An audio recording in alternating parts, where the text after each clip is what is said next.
Hello everyone, I am Sulekha Sahu. Welcome on my channel Sugyan the ray of knowledge. जैसा कि आप लोग थंबनेल में देख चुके हैं कि आज हम लोग फाइनल ईयर एग्ज़ाम पर मीडिया की प्रतिक्रिया देखेंगे कि वो क्या सोचती है, उसका क्या रुख है, उसने क्या दिखाया है।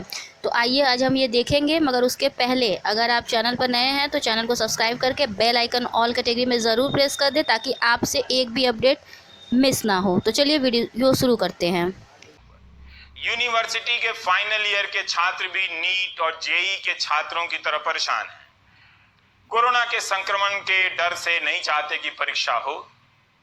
सुप्रीम कोर्ट ने हर पक्ष को व्यापक समय दिया, सबसे पूछा, सबको सुना, सुनवाई पूरी हो गई है, फैसला नहीं आया है। आशीष भार्गव की रिपोर्ट देखिए, उससे पता चलेगा कि बहस की दिशा क्या है, किस तरह के तर्क दिए गए। एक तरफ दिल्ली, महाराष्ट्र, ओडिशा और पश्चिम बंगाल की सरकारों ने डिग्री कोर्स में अंतिम वर्ष की परीक्षाओं को कोरोना के चलते रद्द कर दिया है, तो वहीं यूजीसी और केंद्र सरकार इन परीक्षाओं को 30 सितंबर तक कराने पर अड़े हैं। सुप्रीम कोर्ट ने कुछ बड़े सवाल उठाते हुए इस मुद्दे पर फैसला सुरक्षित रख लिया है। अदालत ने कहा कि मुद्दा यह है कि अगर राज्य आपदा प्रबंधन प्राधिकरण ने निर्णय लिया है कि परीक्षा आयोजित करने के लिए स्थिति अनुकूल नहीं है, तो क्या वे यूजीसी के ऊपर जा सकते हैं। राज्य का आपदा प्रबंधन प्राधिकरण राज्य स्तर पर स्वास्थ्य सेवा में अधिकार रखता है, लेकिन क्या यूजीसी राज्य को ओवरराइड कर सकता है और कह सकता है कि आपको परीक्षा आयोजित करानी पड़ेगी। यूजीसी शायद ये तो कह सकता है कि बिना परीक्षा के कोई डिग्री नहीं मिलेगी, लेकिन क्या वो ये कह सकता है कि इस तारीख को परीक्षा आयोजित करो। वहीं यूजीसी बार बार अदालत में दोहरा रहा है कि यह एक राष्ट्रीय आपदा है, यह केंद्र को तय करना है। राज्य प्राधिकरण यूजीसी को ओवरराइड नहीं कर सकते। अगर परीक्षा नहीं दी तो डिग्री नहीं मिलेगी। दिल्ली सरकार और महाराष्ट्र सरकार ने आदेश जारी करके कह दिया है कि कॉलेजों में अंतिम वर्ष में परीक्षा नहीं होगी, तो वहीं ओडिशा सरकार और पश्चिम बंगाल सरकार भी इस मामले में उनके साथ खड़ी हैं। इन राज्य सरकारों का कहना है कि विश्वविद्यालय अनुदान आयोग यानी यूजीसी केवल परीक्षाओं के लिए दिशा निर्देश और मानकों को निर्धारित कर सकता है। वो परीक्षाओं को किसी विशेष तिथि पर आयोजित कराने का फैसला नहीं कर सकता। राज्य में कोरोना के केस बढ़ते जा रहे हैं, तकनीक तक सभी छात्रों की पहुंच नहीं है, सीए जैसी परीक्षाएं भी रद्द की जा चुकी हैं, डिग्री कोर्स में 5 सेमेस्टर परीक्षाएं पहले हो चुकी हैं। ऐसे में अंतिम वर्ष के छात्रों को छूट दी जा सकती है।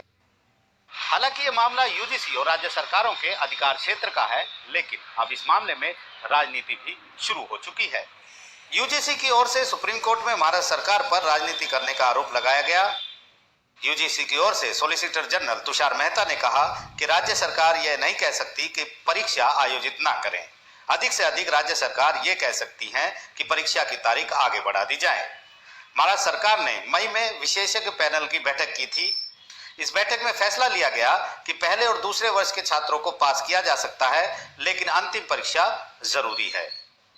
इस बैठक के बाद युवा सेना द्वारा सुप्रीम कोर्ट में याचिका दायर की गई, जिसमें महाराष्ट्र के मुख्यमंत्री के बेटे भी हैं। युवा सेना की याचिका के बाद सरकार का विचार बदल गया और वह परीक्षा के खिलाफ हो गई, जबकि राज्य सरकार को परीक्षा रद्द करने का अधिकार ही नहीं है। महाराष्ट्र राज्य लोक सेवा परीक्षा सितंबर में आयोजित की जा रही है, जिसमें 2,20,000 से अधिक छात्रों के शामिल होने का अनुमान है, जबकि महाराष्ट्र के विश्वविद्यालयों में कुल 10 लाख छात्र हैं। लगभग 2.5 लाख छात्र अंतिम वर्ष के हैं। अगर राज्य लोक सेवा परीक्षा आयोजित की जा सकती है तो अंतिम वर्ष की विश्वविद्यालय परीक्षा क्यों नहीं। लेकिन महाराष्ट्र सरकार की दलील है कि यूजीसी को निर्णय लेने से पहले विश्वविद्यालयों व अन्य निकायों से परामर्श करना होगा। वो एक तरफा कार्रवाई नहीं कर सकता। 30 सितंबर तक अंतिम परीक्षा आयोजित कराने का निर्देश किसी सलाह के लिए बिना और राज्य में स्थिति का पता लगाए बिना लिया गया था। सुनवाई के दौरान याचिकाकर्ताओं की ओर से अभिषेक मनु सिंघवी ने कहा कि शिक्षण और परीक्षा लेने के बीच एक सीधा संबंध है। शिक्षण के बिना परीक्षा कैसे हो सकती है। गृह मंत्रालय ने अब तक शैक्षणिक संस्थानों को खोलने की अनुमति नहीं दी है, लेकिन परीक्षा आयोजित करने की अनुमति कैसे दे दी। यहाँ शिक्षा विशेष नहीं है, यहाँ महामारी विशेष है। महामारी हर किसी पर और हर चीज पर लागू होती है। अब सुप्रीम कोर्ट ने सभी की दलीलें सुनने के बाद फैसला सुरक्षित रख लिया है। अब सुप्रीम कोर्ट को यह तय करना है कि यूजीसी के 6 जुलाई के फैसले के तहत अंतिम वर्ष की परीक्षा होंगी या नहीं। इस फैसले के खिलाफ छात्रों ने भी सुप्रीम कोर्ट में याचिका दाखिल की थी। सुप्रीम कोर्ट ने सभी पक्षों को कहा है कि 3 दिनों में वो अपनी लिखित दलीलें सुप्रीम कोर्ट में दाखिल कर दें।